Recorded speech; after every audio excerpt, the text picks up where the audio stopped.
What happens before you force closure? There is a moment when openness stops feeling bearable. Not because something has been understood, not because the process is complete, but because the mind no longer wants to remain inside uncertainty. At first, something is still open. A question, a tension, an unfinished feeling, a situation that has not yet become clear. For a short time, this openness can be tolerated. You wait, you observe, you stay with the not knowing. But then, something begins to tighten. The system starts asking for an ending. Not resolution yet. Closure. A conclusion. A decision. An explanation. Anything that turns openness into something sealed. This is the moment most people do not notice. They notice the conclusion. They notice the decision, the certainty, the explanation that suddenly feels right. But before that, there is something more subtle, a growing intolerance for what is still unresolved. The mind does not always want truth. Often it wants completion. Not because completion is accurate, because openness is difficult to hold. An open process does not give the mind a stable place to stand. There is no final story, no secure interpretation, no fixed position. And this creates pressure, the pressure of incompletion, the pressure of not yet knowing, the pressure of having to remain without immediate structure. This pressure is rarely recognized for what it is. It is often mistaken for insight forming, as if the urgency to conclude were a sign that clarity is arriving. But urgency is not clarity. Urgency is often the mind's refusal to remain open. This is why closure can arrive too quickly. A thought appears, and because it reduces uncertainty, it is accepted. An explanation appears, and because it creates shape, it feels true. A decision appears, and because it ends tension, it feels right. But what feels right at that moment is often only what feels finished. This is the key mistake. The system begins to value an ending more than accuracy. And once that happens, almost any conclusion can feel convincing if it reduces pressure enough. This is why people force meaning, force decisions, force certainty. Not because they are confident, because openness has become too uncomfortable.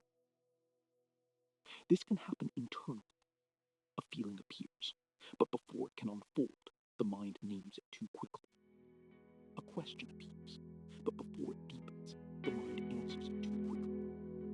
An ambiguity appears, but before it reveals itself, the mind closes around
Once this is seen, closure begins to look different.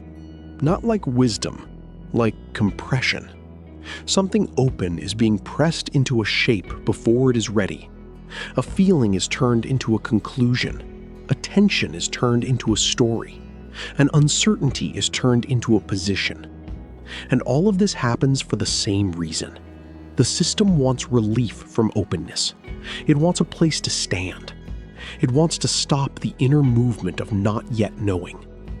That is why forced closure often arrives with a very particular feeling. A sudden sense of, this must be it. Now I understand. This is what it means. This is what I need to do. The speed of that certainty is part of the pattern, because what closes quickly usually has not deepened. It has only narrowed. This is the difference between closure and understanding. Understanding stays open longer. It does not rush to convert uncertainty into certainty. It allows contradiction, ambiguity, incompletion. It lets the process reveal more of itself before deciding what it is. Forced closure cannot do that. It is not interested in revelation. It is interested in ending tension. That is why it often chooses the first conclusion that feels structurally stable, not the truest one, the most relieving one.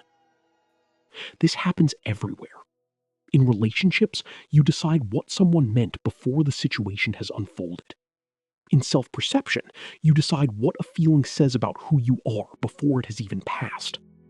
In decision-making, you choose a direction not because it is clear, but because indecision has become uncomfortable.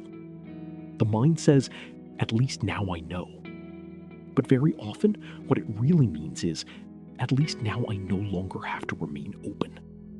That is the hidden movement, not toward truth, toward closure.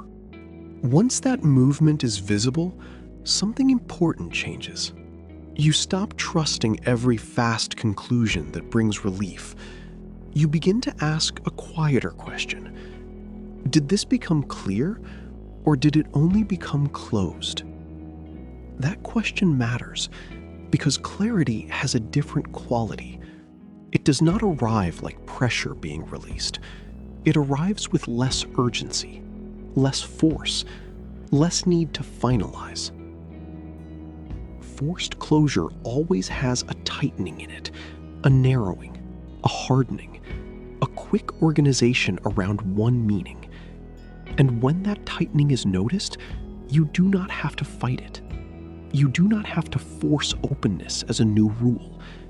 You only have to see that the pressure to conclude is not the same thing as understanding. That alone creates a different kind of space.